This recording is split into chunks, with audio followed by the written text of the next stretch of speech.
بسم الله الرحمن الرحيم الحمد لله رب العالمين وصلى الله وسلم وبارك على نبينا محمد وعلى آله وصحبه أجمعين. اللهم لا علم لنا إلا ما علمتنا فعلمنا ما ينفعنا وانفعنا بما علمتنا وزدنا علما يا كريم.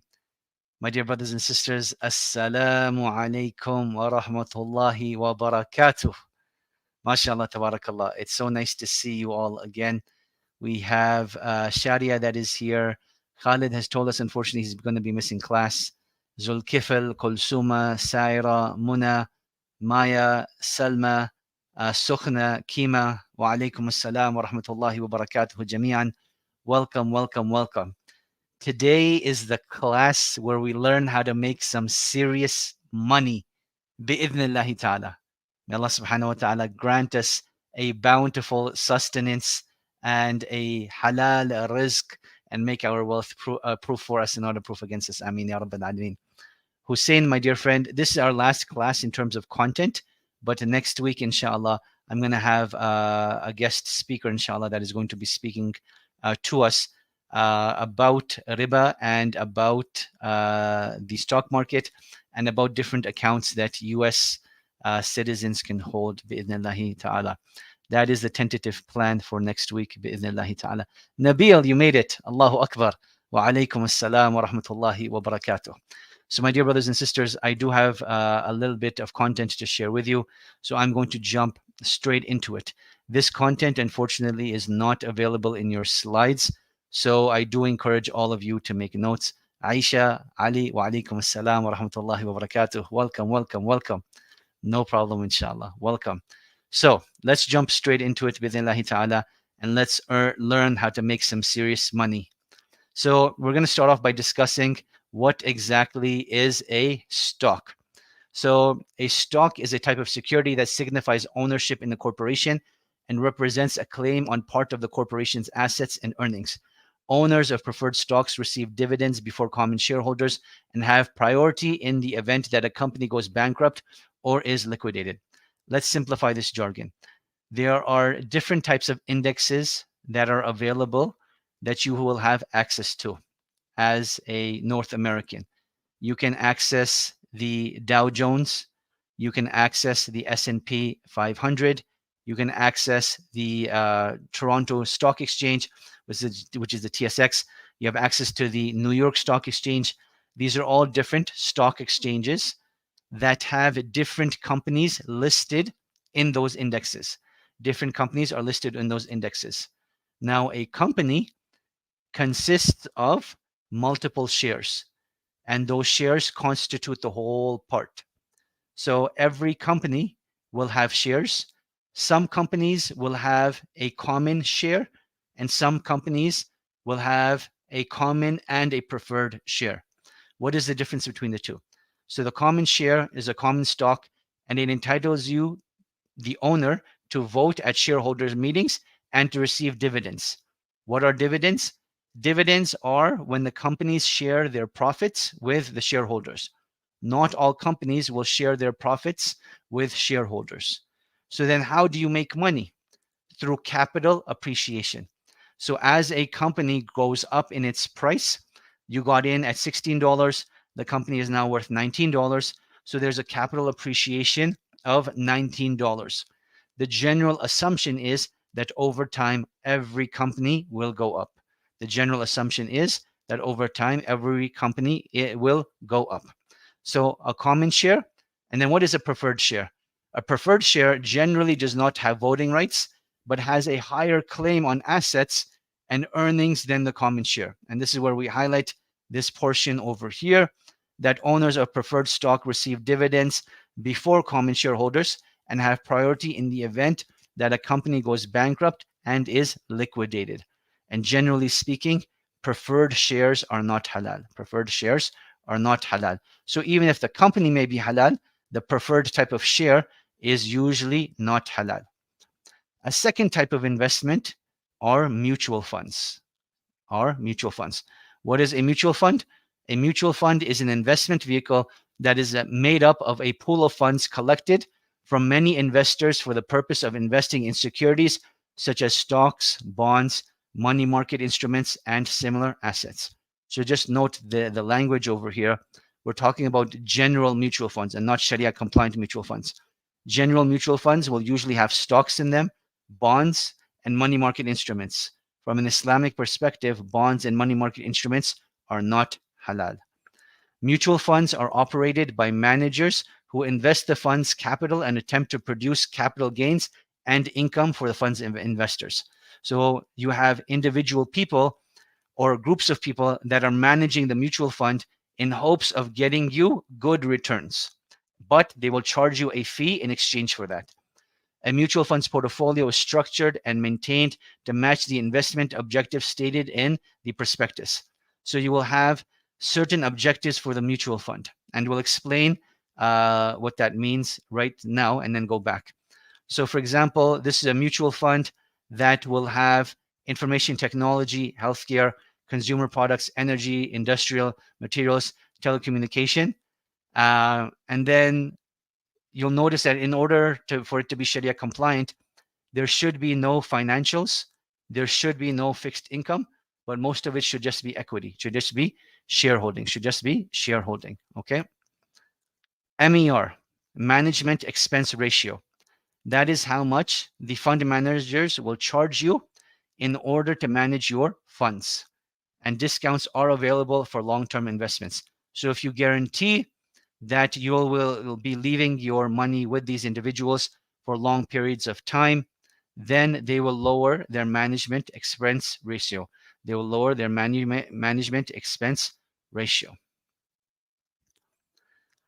So what are some of the options that you may have in terms of investing in mutual funds? So these are different categories. So you can have healthcare only, so there's no financials, no weapons and artillery. Then you have global science and technology. Then you can have national resources. So these are some of the mutual funds that may be halal. Then the last of them are exchange traded funds. And I'm just going to grab some water, inshallah.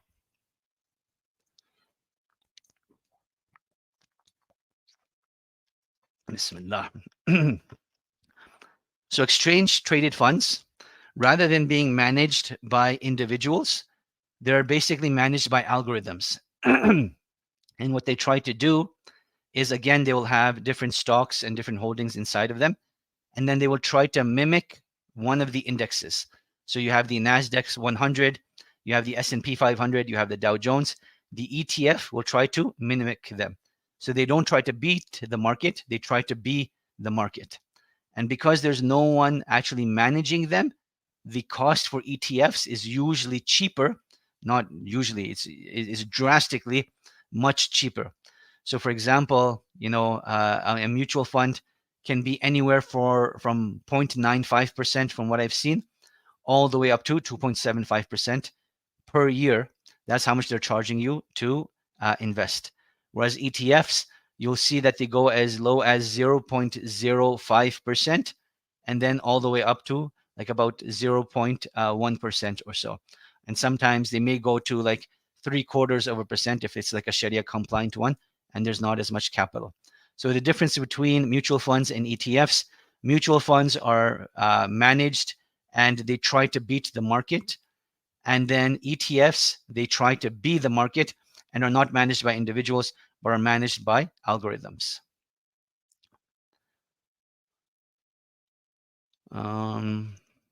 So this is a good slide to understand that what is the difference between investing in a stock versus a mutual fund and an ETF. So assume you have $100,000 to invest. So you can invest, I'm not saying that Apple is Sharia compliant, I'm just using Apple as an example. And these are all just examples. So they're not to say that these are Sharia compliant. Please don't understand that. If you invest $100,000 in Apple, you have the potential of it going up, you have the potential of it going down, and you have the potential of losing all of your money, right? So if Apple goes up, your money goes up. If Apple goes down, your money goes down. If Apple goes bankrupt, you have no more money left. A mutual fund and an ETF is not just one company, it will be multiple companies. So you can have Apple, 25,000, Tesla, 25,000, Facebook, 25,000, Google, 25,000. And as if Apple goes up, it still depends what's happening with the other three companies. Your mutual fund may not necessarily go up. If Apple goes down, it depends what's happening with the other three companies. Your mutual fund may not necessarily go down.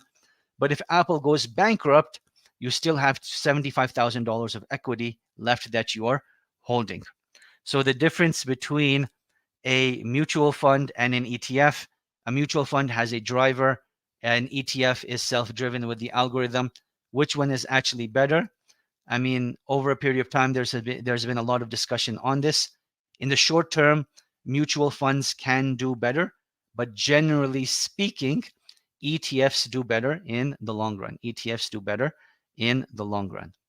So now we've spoken quite a bit at length about riba in Islam, because now we're getting into what does Sharia compliancy look like when you are investing money? What does Sharia compliancy look like when you're investing money? The main prohibition that you're trying to stay away from is obviously riba. So the strict prohibition of riba in Islam can take many forms, but the most common forms are GICs. GICs stand for Guaranteed Income Certificates. Bonds, these are basically loans that you give out to corporations and to governments, and then they pay you back with interest.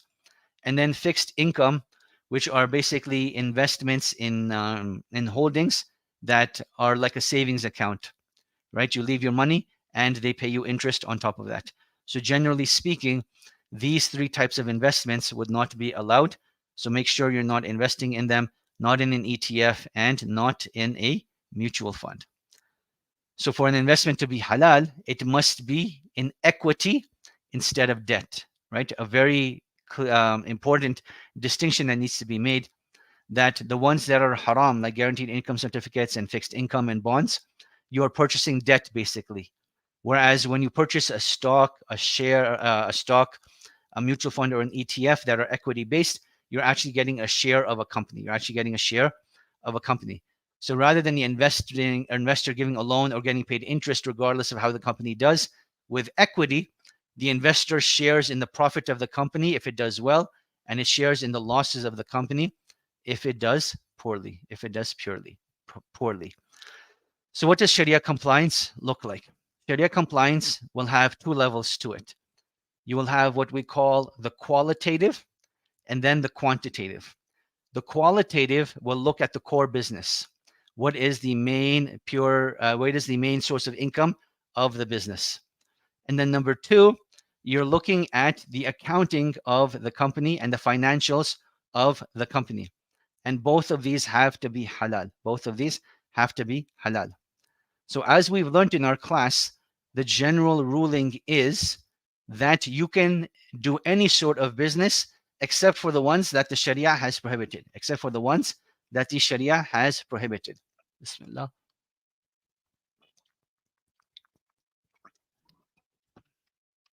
So what are things that are not allowed in the Sharia? So number one is advertising. Why advertising? Because you'll notice that the vast majority of advertising is related to alcohol, tobacco, gambling, and then financials, right? In banks and insurance and things like that. Number two, media and entertainment. So this will mainly be movies, TV shows, music, cinemas, things like that. Then you have number three, which are financials. So investing in banks, investing in insurance companies. The obvious exceptions to this are obviously Sharia-compliant banks and Sharia-compliant insurance companies. And then other major ones. You can't invest in gambling, can't invest in alcohol, can't invest in pork-related activities, adult entertainment, tobacco, in the production of weapons and artillery. Those sort of things are not allowed. Those sort of things are not allowed. So this is the first type of screening that has to take place. And in order for us to even go to the financials, we want to make sure that it's not investing in any of these. It's not investing in any of these. Then number two, we have the quantitative, where we actually look at the accounting, And actually, what I want to do over here is do a very quick activity with you. Without going and Googling on the internet, how does Apple, the company, make its money? How does Apple, the company, make its money? Who can share with me, inshallah? What do you think the main source of income for Apple is, the company? Without Googling it and without looking up on the internet. Share your thoughts.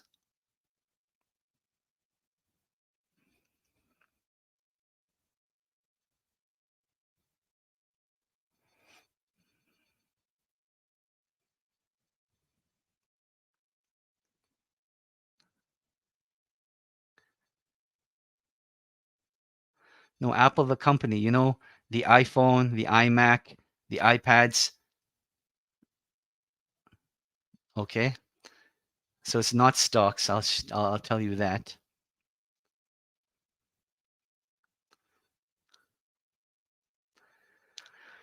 So this is the thing. Often when you think about Apple, you think about the iPads, you think about the iMacs, you think about the iPhones, you think about those hardware Apple products. But Apple also has Apple TV, it has Apple Music, it has Apple Care, right? These three within of themselves, Islamically would not be allowed, right? And then you have the iCloud as well, right? So they charge for their iCloud as well. But these three, Apple Music, Apple Care, and Apple TV would not be allowed. So this major company that we're looking at, people think that it's just a technology company, right? All they sell is their hardware products, but they have much more to that as well, right? So what portion of their income comes from Apple Music, Apple TV, and Apple Care? And then based upon that, we would actually look, is it actually a halal company or not? So just because a company on its surface seems to be halal, it does not necessarily mean that it is halal. So Salma is making a good point as well. It also the Apple Store, the different apps that are there, right? There's all sorts of apps that are on the App Store. Some of them are halal, some of them are not. And Apple makes money off of them. Apple makes money off of them. So now, going back to the quantitative part, we're looking at three main things. Number one is the debt to equity ratio. So what they call leverage compliance. And what this looks at is what level of haram debt does the company have? What level of haram debt does the company have? And in order for it to be Sharia compliant, it needs to be less than 33%. It needs to be less than 33%. Then number two, what is the liquidity of their assets, meaning their cash compliance? And it has to be less than 49% or 49% or lower, right? Basically less than 50%. That's what we're looking at. Less than 50%. And then the last thing that we're looking at is of all of the revenue that is generated, how much of it is halal and how much of it is haram. In order for it to remain within the realm of halal, it has to be less than 5%. It has to be less than 5%. Now, I know the obvious question you're going to be asking here is, how can we allow riba-based debt? Why does it have to be less than 50%? And then how can we allow 5% of haram income? So this is where I introduce you to AOFI. AOFI is basically the standard or the gold standard of Sharia compliance when it comes to Islamic finance. They're an organization based out of Bahrain, and they basically created different booklets and different policies for what Sharia compliance looks like in the realm of Islamic finance, particularly in investing as well. And they consulted a group of scholars, very reputable, very well-known group of scholars, reliable and trustworthy. And they came up with this criterion and this ruling, and they said Muslims, should be increasing their wealth and should have access to the stock market, but they still need to abide by their principles. So they said that based upon the general understanding of the Sharia, Muslims will still be able to abide by their principles, even if they make these concessions, and still have access to a lot of the stock market, So if we took a very harsh stance on the debt to equity ratio or the cash compliance or the revenue from non-compliant activities, Muslims may not be able to invest in the stock market. So now with that being said, even though these concessions are being made, you still have a purification factor, meaning that when you sell your company and you make money, you have to purify the haram components of it. So for example, whatever percentage of haram income there is from the capital gains that you get or the dividends that you get, you have to give that percentage away in sadaqah as a means of purifying your wealth, as a means of purifying your wealth. Now, this is going to lead to the bigger question. Hey, I'm not an accountant. I'm not a financial expert. How do I figure this stuff out? Is there an easier way? Yes, there is an easier way. I will get to that right now, bi'idhnillahi ta'ala, and I'll come back to this slide. The easiest way, and this is not an endorsement to say that these are great products. These are just two apps that you can download. One of them is Zoya. The other one is Islamically. And what you do in these apps is you put in the ticker symbol that you want to invest in, and they will tell you, is it halal? Is it haram? Is it questionable? What percentage of haram income do they have? And so on and so forth. There's a free version that doesn't give you access to everything, and some of the reporting is a bit old. But then there's a paid version as well, which will be current and up to date and will give you access to pretty much everything. From my experience, I've actually seen with Zoya, pretty much every Ramadan and Eid, they give a discount where you pay what you want, right? So I can't remember. I think the lowest amount you can pay is like $50. And then regular price is something like, I can't remember actually, I won't even quote it. But if you wait till Ramadan and Eid, you can actually get it for a discounted price. You can actually get it for a discounted price. So these are two apps that will do the work for you and tell you if the stock, mutual fund, or ETF is halal or not. So now, I introduced you to AOFI. I told you that AOFI was the gold standard, but it's not the only standard. You have other groups that do this as well. Bismillah.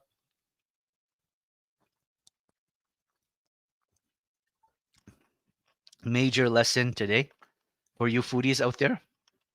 I had this chicken shawarma for lunch that came with garlic potatoes and had garlic sauce on the side. Tasted absolutely amazing.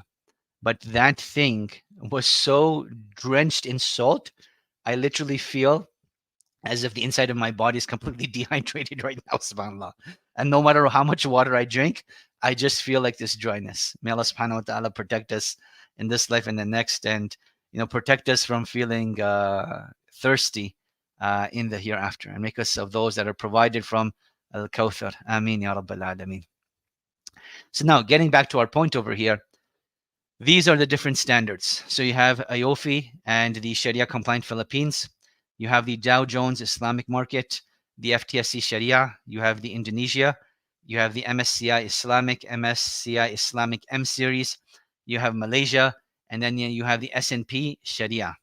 So now, if we look at their, their liquidity of their assets and their debt to equity ratios and the Sharia compliancy. So we'll start over here. Their debt to equity ratios, you have 30%, 33%, 45% over here.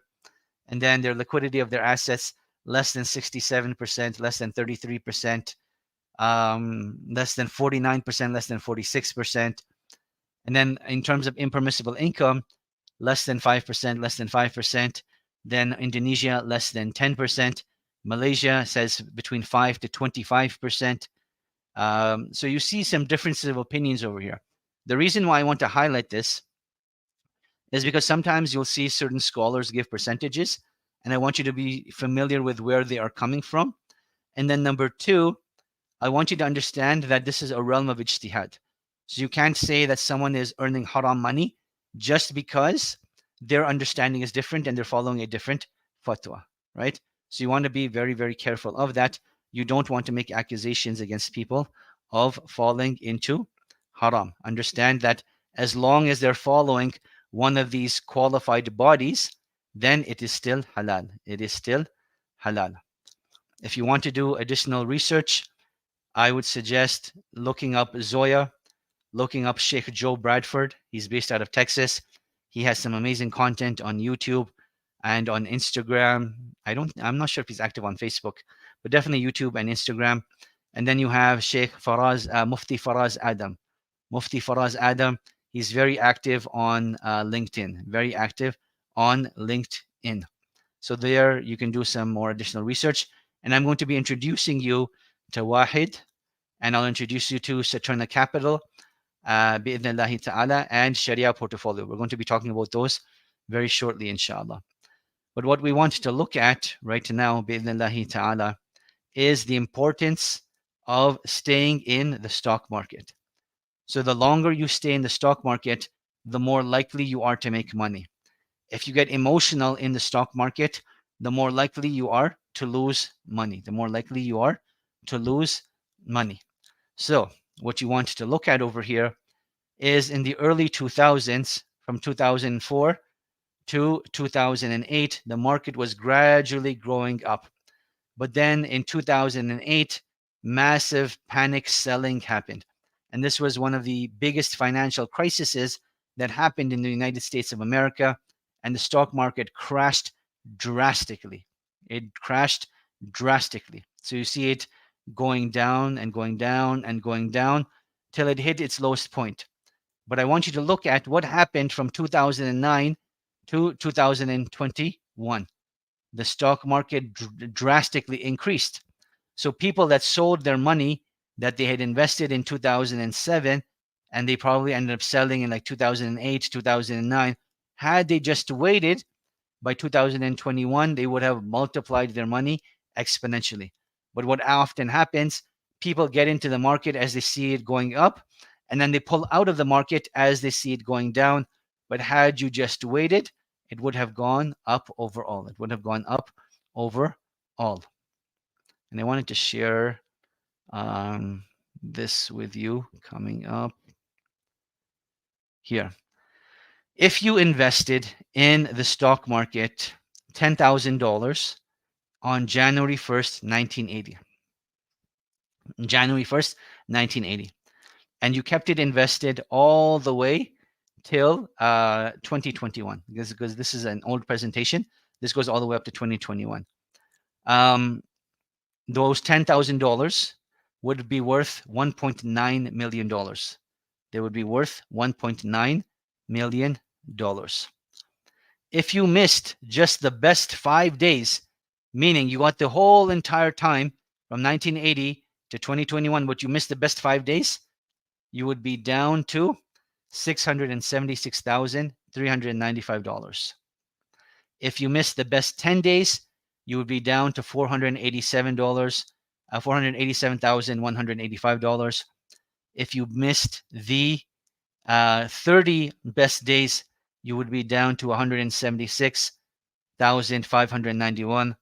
If you missed the 50 best days, and keep in mind, this is from over 40 years. If you just missed the 50 best days of the stock market, your 10,000 would only be worth $77,920. So that teaches us a very valuable lesson, that when you invest in the stock market, try to stick around as long as you can. Do not get emotional. Do not get emotional. On average, from 1989 to 2021, the stock market has averaged 11.34%. The stock market has averaged 11.34%. So that is how much you will be gaining on average. So invest if you can. Now, here's something important to understand. As Muslims, we have two things to keep up with. Number one is inflation, and then number two is the zakat that we pay. Inflation for the duration of like 2021 to 2024, it was fluctuating, and they kept on telling us inflation is 4%, it is 5%. Now they're saying that inflation is currently 3%. And what that means is, even though you may have $100 in your hand, the purchasing power is only of that of $97. That's what 3% inflation looks like. But when they calculate inflation, they don't include the cost of food, nor do they include the cost of lodging. And those are two of the biggest things that have gone up in expense. So that's why even though they say that inflation is 3%, it is closer to 7%. And then as Muslims, we have to pay 2.5% zakat. We have to pay 2.5% zakat. So that means 9.5% is what the average person is losing in terms of purchasing power. Now, why is this important to know? That if you leave your money in your bank, every year you're roughly losing about 9% of purchasing power. So initially it was $100, but then as each year goes by, that $100 is only equal to $91. That $91, if you keep it in cash and don't invest it, it'll go down again and it will become equal to $82. And over a period of like 10 years, you'll notice that your $100 is almost worth nothing, right? If, things continue the way that they are, where you have to pay your zakat as well as you have to keep up with inflation. And that is why keeping your money in cash, except for the short term, is not a good idea. So for example, you have an immediate expense coming up, you have your rent, you have your utilities, you have your car payment, whatever it may be, keep that in cash. But for everything else, keep it invested. And in an ideal world, you want to keep your money in such a way where as soon as your paycheck arrives, you put your savings aside first and then try to live within the rest, right? And you save your money and you invest it, and over a long period of time, you make that money bi'iznillahi ta'ala. So this is an introduction to the stock market that I wanted to share. I'm just thinking if there are any more slides that I want to share. Actually, yes, there's this slide. Warren Buffett, one of the greatest investors to ever live, non-Muslim guy, but we still benefit from his knowledge. He said, be fearful when others are greedy and be greedy when others are fearful. So if you look at, if you go online and type fear and greed index, you'll see where the general sentiment of the stock market is. Is there extreme fear? Is there normal fear? Is there neutral? Is there greed? Is there extreme greed? As soon as you start seeing it going to greed and extreme greed, that's when you would want to pull your money out from the market. As soon as you see extreme fear, that's usually when you want to put money into the market, and that is when you will see it more than likely go up bi'idhnillahi ta'ala. So that's just the content I wanted to share with you from this PowerPoint.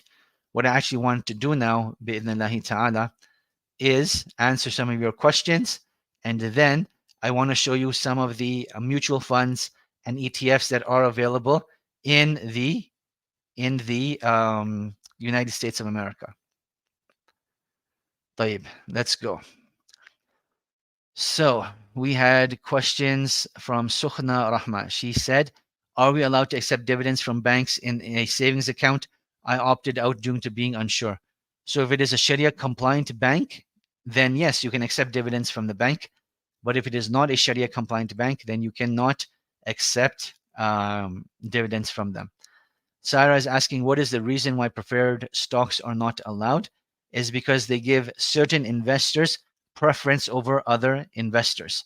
So in the case of bankruptcy, all investors should have equal rights. But with preferred shares, even though they are the same price, you're foregoing your right to vote to get preference. And Islamically, that is not allowed. Islamically, that is not allowed. All shareholders should be treated equally.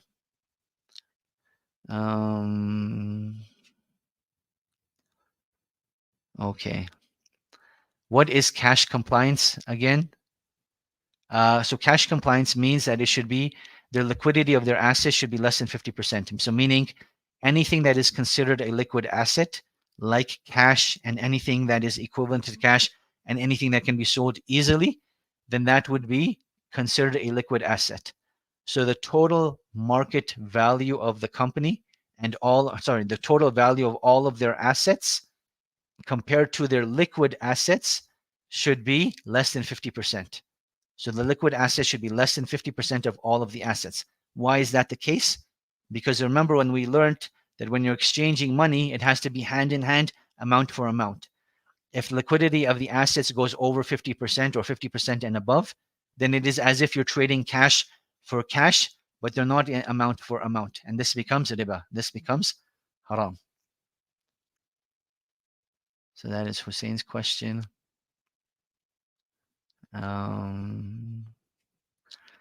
Sheikh, how to navigate 401k with your company and the fact that they don't allow me to control where they invest my money. Inshallah, wait till next week. I'm going to have a specialist there for you to answer this question. Ahmed Khan, given loss due to inflation and zakat, where would you recommend storing an emergency fund? So emergency funds are basically 3 to 6 months of wealth that you're putting aside that you should have access to in the case of a situation where you lose your job or there's some sort of catastrophe. Then you will be able to survive for about 3 to 6 months. What I would suggest is for emergency funds, put them in defensive positions. So a defensive position in the stock market is generally something like utilities, is something like consumer discretionary, and things of that nature, right? But what I will do, Ahmed, is that if you just bear with me for a few moments, I'll show you some different opportunities that are out there as well, inshallah. Saad is saying, Sheikh, do you know of any Sharia compliant banks off the top of your head? Yes, Al Rajhi Bank in Saudi Arabia. That is a Sharia compliant bank. That's one of the most famous ones in the world, as far as I know. Saima is asking, are you teaching next semester? I do not know. Put some pressure on them to tell them to bring me back, bidnillahi ta'ala. I really want to teach the marriage class, but they haven't told me anything about it yet. So email them, tell them you want me back next semester, inshallah. Jazakumullah khairan. Mona is asking, how do we derive the cutoff percentages from permissibilities listed on slide 38 and 39? Are they based on the Islamic principles for the Qur'an and the Sunnah? Yes, they are. So the Prophet ﷺ says, "Athuluthu wa thuluthu kathir," right? So that is where the 33% rule of debt comes from. The liquidity of the assets comes from understanding what constitutes majority and minority. So yeah, so they do come from Islamic principles, bidnillahi ta'ala. Rizwan is asking, I have a small portion of 401k is in the bond. That is the least option I have in the portfolio. What can I do? So inshallah, if you wait till next week, Rizwana, I'm going to have a specialist come in and hopefully answer some of your questions for you, bidnillahi ta'ala. Tierno is asking, what if you have a share and work for a financial company which have around 90% halal income and 10% haram income? So with regards to working there, inshallah, as long as the business is of a halal model, then you're allowed to work there. That's not a problem. With regards to owning shares in the company, then that is something you have to be very careful of. That is something you have to be very careful of. You want to make sure that it is Sharia compliant. I would suggest going to Zoya and Islamically and see what they say about the company. So yes, all of you that want the marriage class, email them and tell them that you want Navaid Aziz for the class. What percentage of income should be saved? Ideally, whatever you can do consistently and push yourself more. So start off with saving 5%, then 10%, then 15%, then 20%, then 25%, and make sure that you're still living a comfortable life, even though you're saving these high amounts, and then invest that money bidnillahi ta'ala. Benjamin has said, what is your opinion of the minor opinion that stocks are not permissible based on the idea that it does not follow one of the four Islamic business partnerships? I would say, you will find opinions all the time on a variety of issues. Always refer to those scholars that you trust. If you have a mufti that you are following, stick to what your mufti says, bi'idhnillahi ta'ala, and see what alternatives they provide for you. Fiqh is not just about telling someone that something is haram. And take this as an important note. All of you out there, please pay very close attention to this. Fiqh is not about telling people what it is haram, but fiqh is about telling people that it is haram and finding an alternative for them. That is what real fiqh is, right? So if someone tells you that something is haram, ask them what is my alternative. And that shows you the depth of their knowledge, bi'idhnillahi ta'ala. So Maya says, inshallah, you have to teach a class next semester. I wish you were teaching in the summer as well. Summer, inshallah, I'm taking off just to spend time with my family. I've never shared this with you. And I think it's always important to know your teachers and instructors on a more personal level. But alhamdulillah, Allah subhanahu wa ta'ala has blessed me with a wife and 4 kids. Oldest daughter is 16. Second one is 14. Then I have 6 and 4. So Alia is 16. Aisha is 14.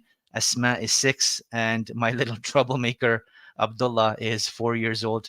May Allah subhanahu wa ta'ala protect them and guide them and bless them and use them for khair. Man, and I'll tell you a quick crazy story.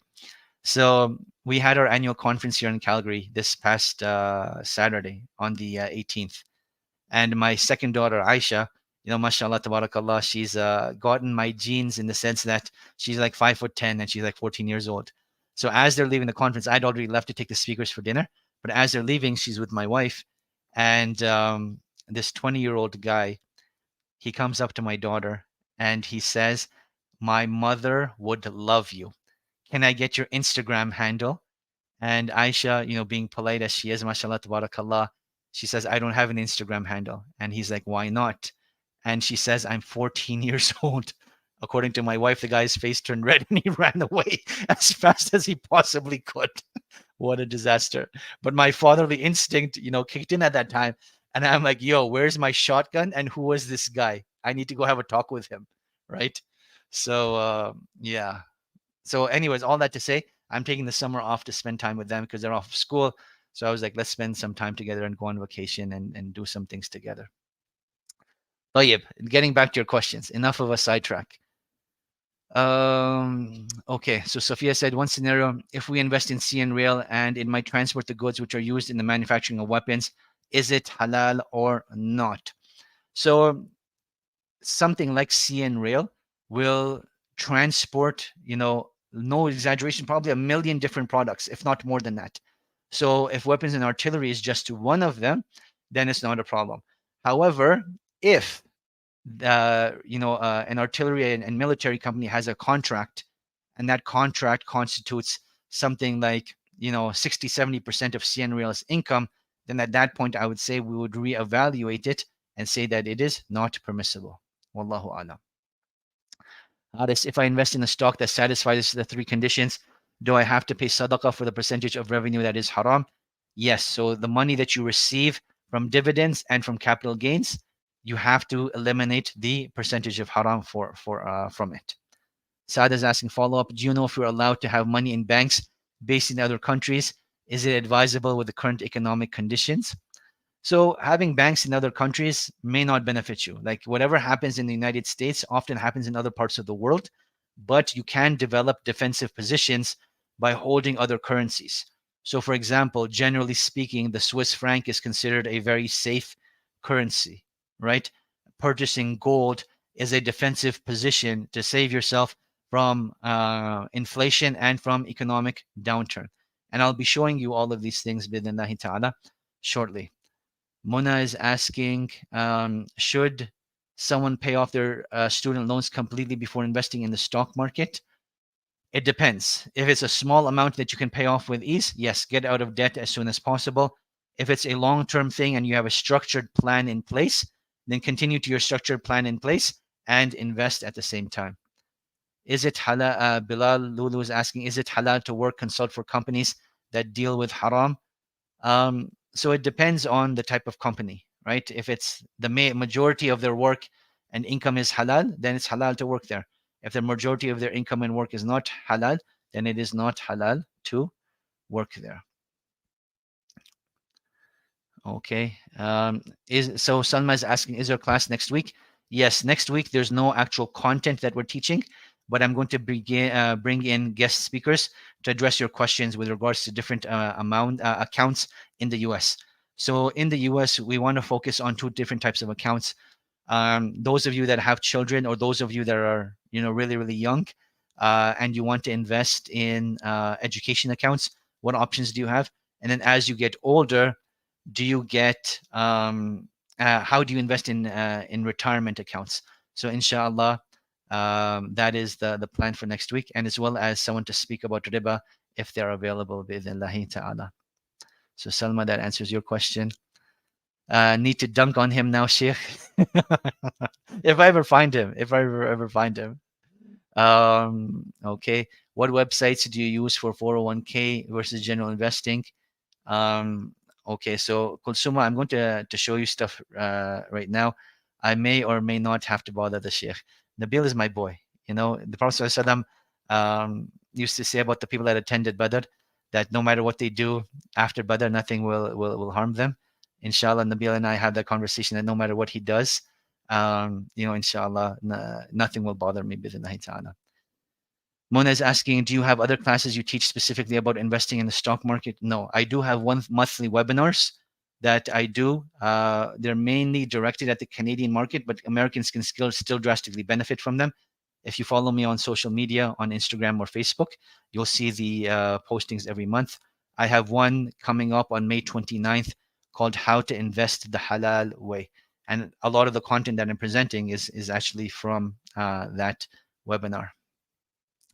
But folks, this is where I want to introduce you to some other stuff now. So a lot of you want to look at what halal options do you have in investing in the States. This is what I'm going to show you right now. So I'm going to start off by sharing this tab right over here.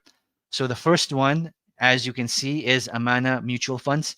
They are based in the United States of America, and these are mutual funds. So remember what mutual funds are.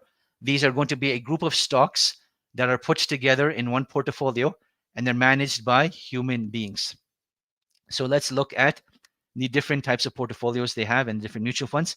So you have Amana Income, and the function of Amana Income is seeks current income and preservation of capital by following an equity income investment strategy. This was established in 1986. So this is their oldest product. Then number two, you have Amana Growth. And then this seeks long-term capital growth by investing in common stocks and principally follows a large cap investment style. So what does this mean over here? This means that these will be stocks in the famous companies that you know of once they've been filtered for Sharia compliance. Whereas the first one, Amana Income, will focus on generating regular income for you through dividends and will be more of a stable position. Amana Growth is thinking long term, so it will take riskier positions. You may lose money in the short term, but over the long run, its strategy is to make you as much money as possible. Then the Amana Developing World seeks long-term capital growth by investing in common stocks of companies with significant exposure to emerging markets. So again, this is another long-term play where they focus on companies in countries like India, in South America, in Africa, and everything else that is considered an emerging market. And then Amana Participation, this was established in 2015. It seeks capital preservation and current income by investing primarily in sukuk and Islamic investment certificates. So basically, these are halal bonds. So basically, they will cover inflation, and that's pretty much about it, right? That is what this will do. So there was a brother or sister that was asking, where should I store my emergency fund? Something like Amana Participation would be a good option. This is the safest option. At least you'll be covering your inflation costs. Or something like Amana Income, which will be a little bit riskier, but you will be making a little bit more than inflation as well, bi'idhnillahi ta'ala. So let's go through these one by one. And just as a heads up, we're going to be going through three different companies. Saturna Capital is one of them, which is a mutual funds. Then we'll be doing Sharia portfolio, and then we'll be doing Wahid, inshallah. So Amana Income. Let's look at the holdings first. So these are the holdings of the company.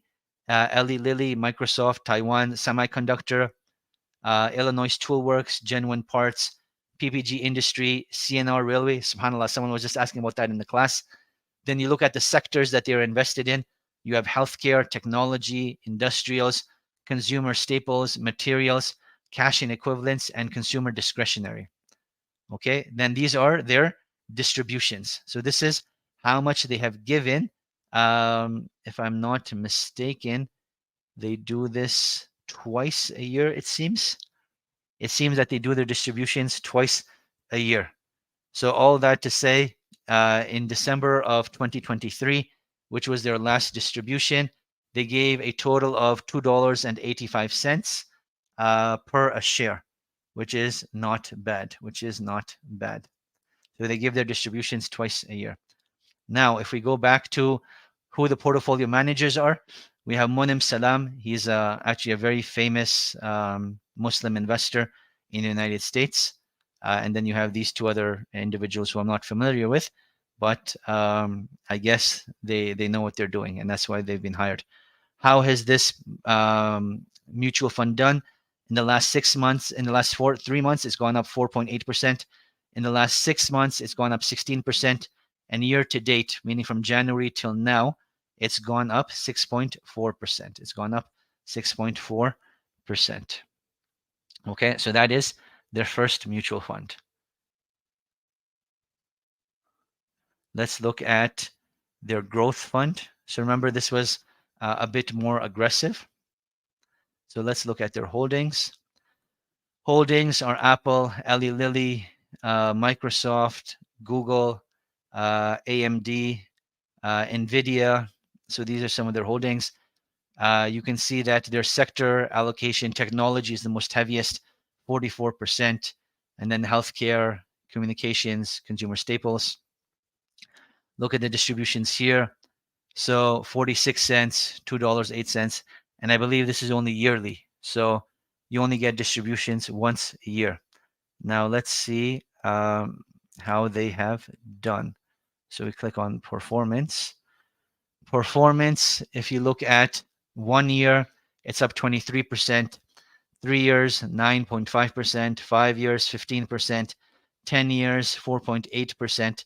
And these are per year, right? So in 1 year, it's gone up 23%. Over 3 years, it's gone about 9% every year. Over 5 years, it's gone up about 15% every year. Over 10 years, it's gone about 14% every year. Their expense ratio is about 0.91%, so just under 1%. So that's not bad. So now let's go to the last one, which was the safest one that I was telling you about. And you can look at their distributions and then their performance and their holdings as well. So these are all the different types of Islamic bonds. So you'll see KSA, Kingdom of Saudi Arabia, Sukuk over here. So these are all Sharia-compliant. Imar Sukuk, that's based out of the UAE. Riyadh Sukuk, that's based out of Riyadh. So it shows you all of their holdings. Then let's see how they have done. So over 3 months, they're down 0.3%. Over 6 months, they're up 3%. Year to date, they're down 0.4%. So you see that there's not too much fluctuation. But what I do want to show you is their distributions. So if you remember, the first mutual fund distributed their wealth twice a year. The second mutual fund distributed it once a year. But these guys are distributing every month. So every month for every share, you're getting about 2 cents, right? So people that are in retirement, they will invest in something like this.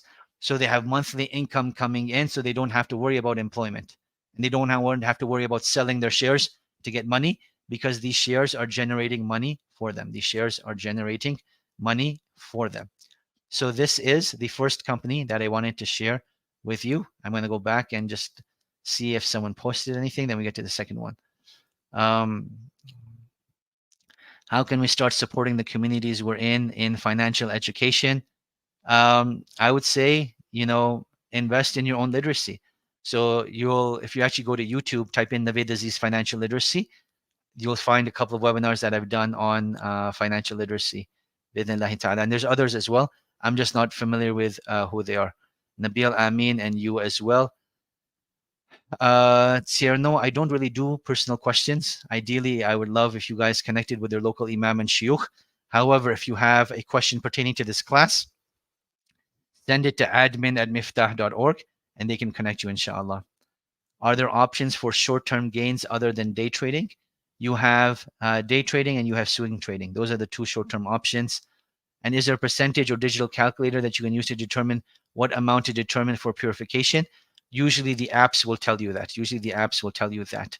Nabil, is there a formula for how much we should be saving, spending, renting, and giving in charity? No, that's based on your own risk tolerance and how frugal you want to be with your wealth. Where can we access your webinar that you mentioned? So inshallah, if you actually, you know what? Let me just share that with you now.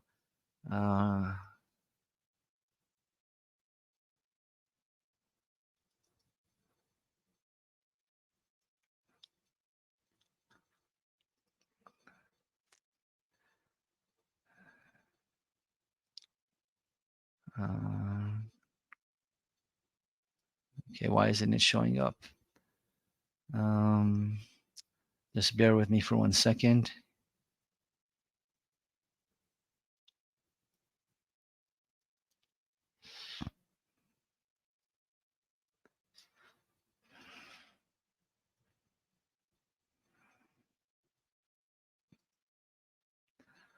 Okay, so I think I will have to do this for you manually. So just bear with me.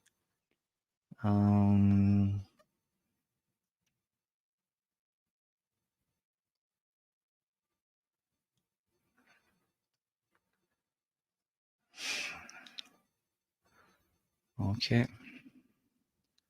perfect. So here we go. The current webinar that I'm doing, you can register over there, inshallah. So that is answering Sama's question.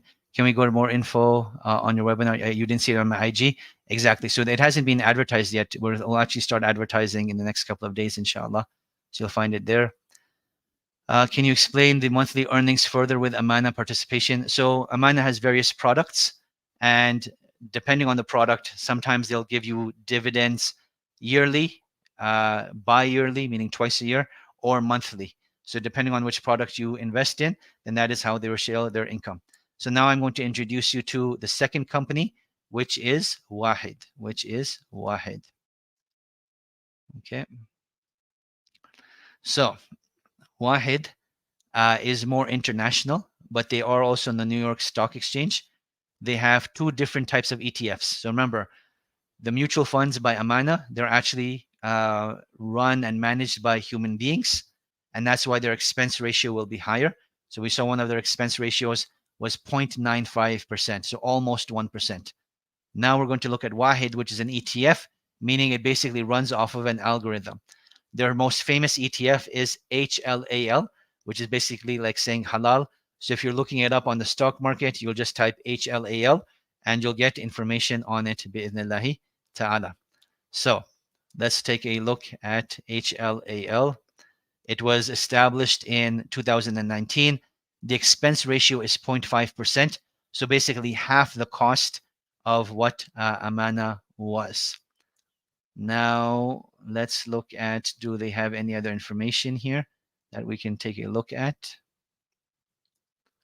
I don't want to open up PDFs. I really dislike opening up PDFs, but I think we may have to. So let's start off with what are their holdings. Okay, I don't think you can see it, but they're holding Apple, they're holding Adobe, they're holding Advanced Micro Devices AMD, they're holding ConocoPhillips, which is oil and gas. So yeah, they have quite a few holdings, which you can see on their website, which is wahid.com. And then what else do I want to show you over here? Is there something else that I can show you over here?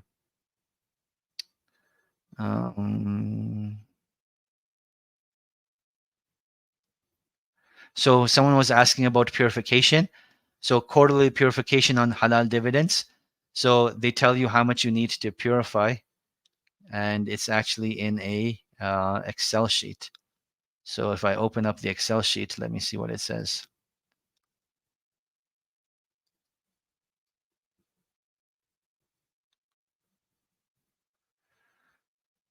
So they're saying that you will have to purify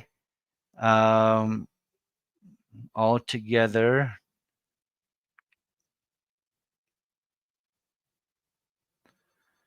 0.0088%. So it's like less than 0.1% is how much you would have to purify, right? And this is per a quarter. This is per quarterly dividends, right? So that's how that would work. So that's good to know. And then, is there anything else we can take from this? Doesn't seem like it. And then let's look at their second ETF, which is UMAH.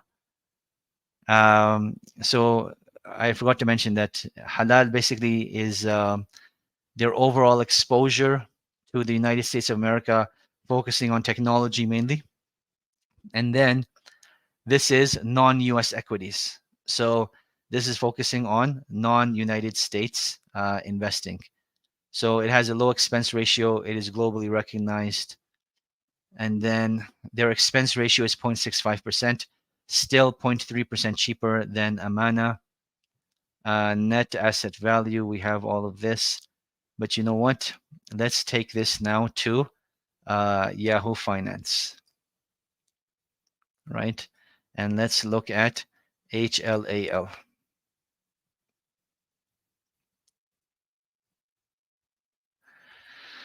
So if you look at maximum, it started in 2019.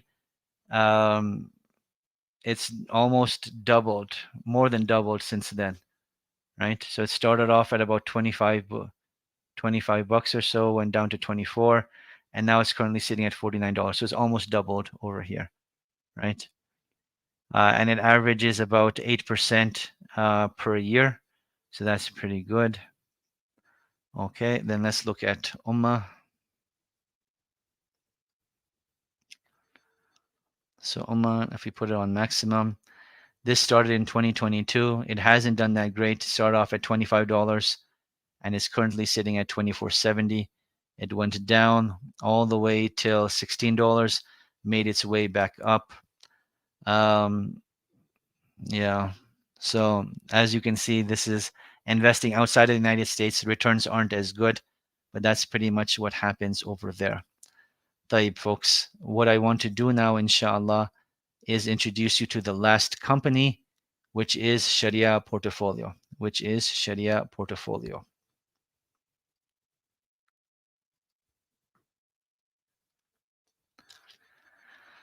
And just to speak factually, Sharia Portfolio, their product SPUS has had the best returns out of all the Sharia compliant ones.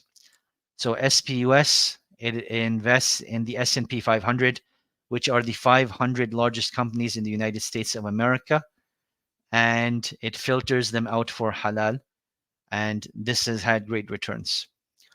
The SPSK is their version of investing in sukuk. So if you want something really safe, you want something with regular income, this is what you would start off with, SPSK. And then you have SPRE, which is their real estate portfolio. And this is the only Sharia compliant real estate portfolio that I'm aware of. So those of you that want to start investing in real estate, but you don't have large amounts of capital, then SPRE is a great starting spot for you. And you'll get exposed to the real estate market as well as get monthly income from your investments, inshallah. Then you have SPTE, which is a technology fund, which is relatively new. And then you have SPWO, which basically focuses on international markets. So SPWO is like UMAH, and then SPTE is just pure technology. And then SPUS is the equivalent of HLAL, but it is actually superseded HLAL. And what I'll quickly do, if you don't mind, I know we're getting close to the end of the class, but I want to show this to you. I think it'll be pretty important. So if you go full screen, so you can see the chart for it. This is for HLAL.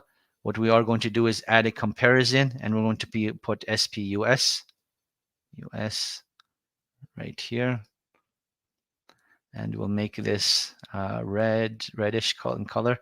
So HLAL got 35% increase, SPUS is 43% increase.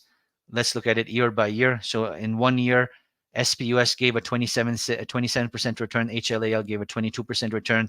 Over 2 years, 44% and 35%. Over 5 years, 107% and 97.72%. So SPUS has been a superior product in relation to HLAL. So that is your third alternative when looking for ETFs. My dear brothers and sisters, this class flew by. I have no idea where the time went, subhanAllah. So please forgive me for that. So Saima wa iyaki, when is the last exam? It will, if I'm not mistaken, it's 2 weeks after the last class. But it should be in your sheet that you were given. And inshallah, you can look at that. How did SPRE do in 2008? SPRE did not exist in 2008. All of these investments started around 2015 onwards. If people have riba student loans, they are still paying off. Are they still encouraged to give regular sadaqah? Yes, without a shadow of a doubt, even if it is just 50 cents a day. Even if just 50 cents a day, you are encouraged to do so. Oftentimes people think, let me save more and give sadaqah. Another way to frame this is let me earn more so that I can give sadaqah, right? Any side gigs that you can do, any side hustles that you can do. If you remember our discussion on the cash flow quadrant, where you have your job, then you have your side income, and then you have a business that you run, and then you have your investments. That is how you want to frame your streams of revenue. So as you increase your streams of revenue, you can increase the sadaqah that you give. طيب, my dear brothers and sisters, Jazakumullah khairan for attending today. I hope this session was beneficial to you. Please revise this information. Do trial runs in trial stock market apps. So if you just go, trial stock market investment, you'll find one that's available in your locality. And before you invest real money, try that out first. Make sure you invest in your education. You know which ones are Sharia compliant and how to verify for Sharia compliance. You know what Sharia compliance looks like. You will get a broader picture of it. So please use this to your benefit. I want to conclude with this point. My dear brothers and sisters, there has been no time in history where we are more in need of God-conscious Muslims that are fulfilling their personal ibadat, that Allah subhanahu wa ta'ala has blessed with money, and they're spending their wealth in the causes of Allah subhanahu wa ta'ala than we are right now. If you learn from other minority groups and the way they've been able to lobby for themselves and advocate for themselves, it's not by converting those people, but rather it's by financially lining the pockets of the politicians. Inshallah, Allah subhanahu wa ta'ala gives us so much wealth with taqwa and God consciousness that we fulfill our personal ibadat. We build as many masajid as we can. We build as many madrasas and schools as we can, as many hospitals and orphanages as we can. And we still have money left over to line the pockets of the politicians to advocate for Islam and the Muslim community in the West. May Allah subhanahu wa ta'ala grant us that tawfiq, that be a part of the vision that we live for and one of the ways that we worship Allah subhanahu wa ta'ala. Ameen. سبحانك اللهم بحمدك أشهد أن لا إله إلا أنت أستغفرك وأتوب إليك. Inshallah, I will see you all next week. Assalamu alaikum wa rahmatullahi wa barakatuh.